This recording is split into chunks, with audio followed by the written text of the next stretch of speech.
Hi everyone, it's Tara. Welcome back to my channel. Today I am here with my November wrap-up video. In the month of November, I finished 5 books. I had an average star rating of 4 stars and I read 1,768 pages. The first book I finished in the month of November was Final Girls by Riley Sager. I gave this 4.5 stars. I really enjoyed this book. I didn't enjoy it as much as The Last Time I Lied, which I gave 5 stars, but I mean, 4.5 stars is by no means shabby.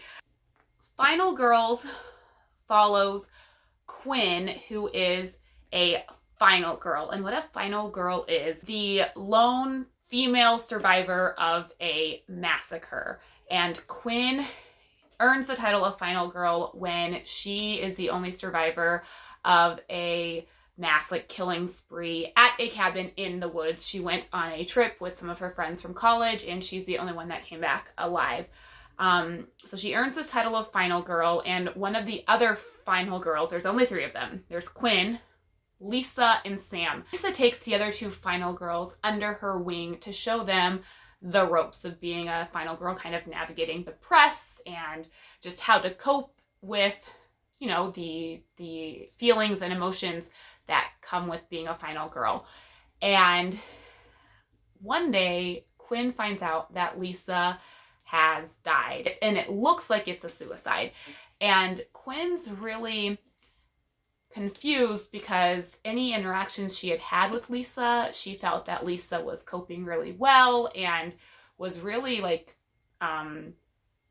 just prospering despite her status as a final girl.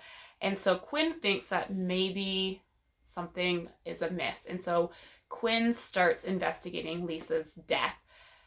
And what she learns along the way is pretty interesting.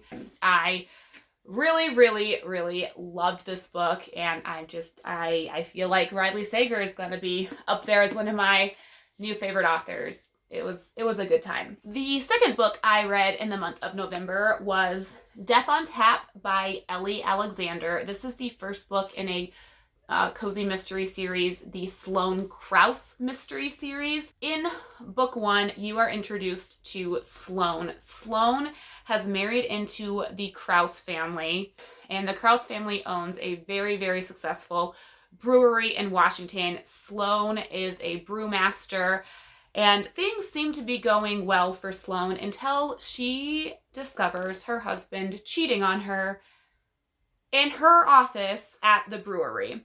And Sloane decides that she needs a break from her marriage and a break from kind of her life working with her husband day in and day out at the brewery. So with the help of Sloane's brother-in-law, she finds a job at a up-and-coming microbrewery, Nitro, in her same town. And so she comes on to help get the brewery started. When they go to launch for opening night, things seem to be going well, and then that night there is a body discovered in one of the vats of beer, and the brewery kind of gets shut down temporarily while the murder is investigated. And Sloane does what she can to help with the investigation without inserting herself into the investigation and not going off and doing a lot of investigating on her own, but she does ask around and try and figure out some relationships between the murder victim and other people in her town so that the brewery can reopen and have a fair shot at being successful. So I really enjoyed this. I read this book in about a day. Oh, I gave it 4 stars. You guys probably want to know the star rating. Really enjoyed it. It was a very quick read. I think there's 2 more books out in the series right now, so I will definitely be picking up the next one soon. The next book that I completed in November was The Deserter, written by Nelson DeMille and his son Alex. I gave this 4 stars.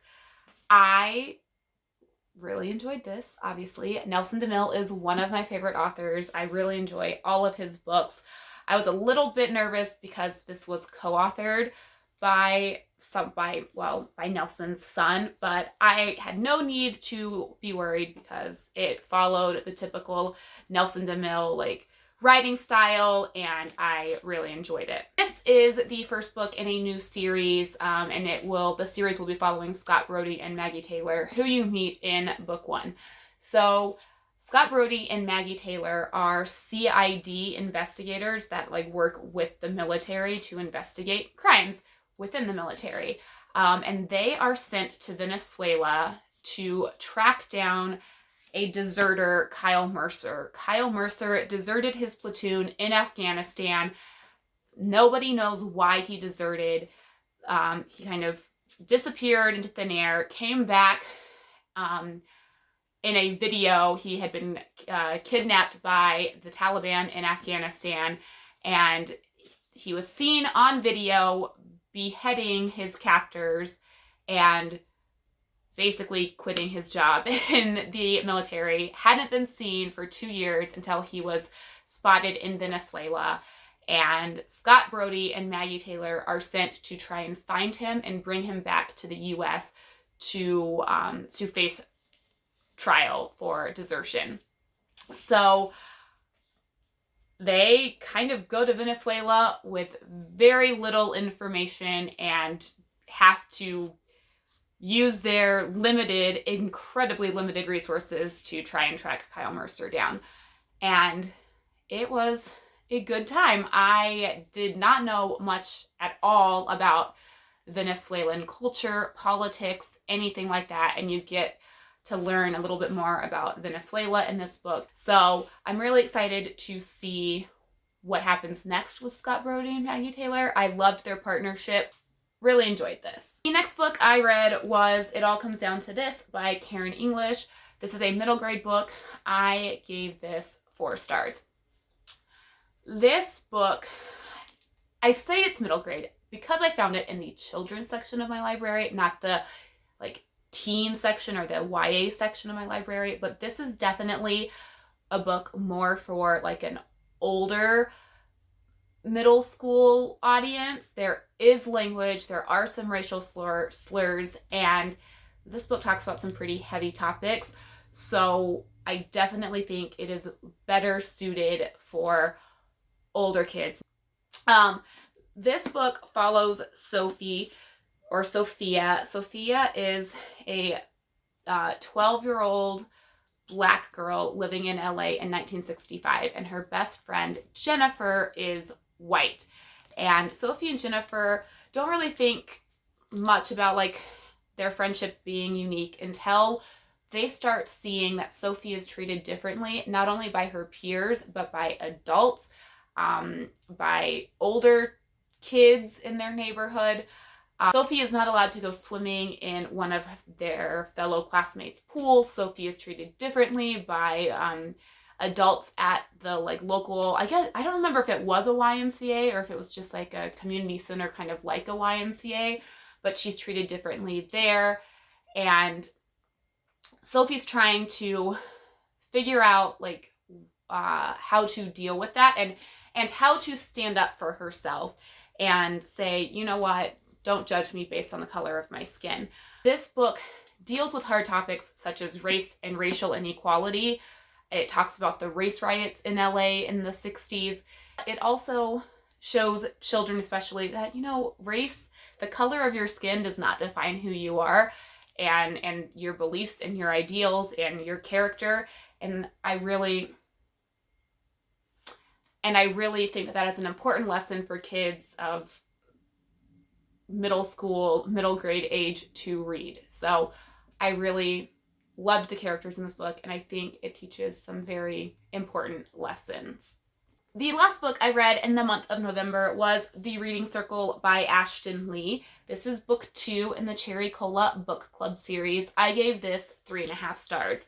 So this picks up right where the Cherry Cola Book Club left off, so I don't want to go too much into the plot of this because it is the second book in a series. Maura Beth is still trying to save and grow the Cherico Public Library. She's still trying to increase membership and circulation, and they are still holding the Cherry Cola Book Club meetings. The Cherry Cola Book Club is going through some growing pains. They are getting more and more members, which is great, but those members have a more diverse reading taste than the initial founding members are used to. So they're trying to read stuff that appeals to everybody, and not single anyone out or make anybody feel like unwanted or unwelcome in the club. There are some growing pains within the relationships within the book club as well. There are some marriages and some friendships and some relationships that are being tested throughout this book. And it was a good read. And you know, some things are resolved towards the end, which was nice to read. And again, this is another series I am excited to continue reading because these are just great, fun stories. They're quick reads, and they just make me love and appreciate my public library, which is good because libraries are awesome. So there you have it. These are the 5 books I read in the month of November. Let me know down below what books you read in November. What book was your favorite book of the month? And yeah, let me know if you've read any of these or if you're interested in reading any of these. Let me know if you have any questions about them because they were all really good reads. I enjoyed them. Anyways, thank you so much for watching. Until next time, happy reading. Bye!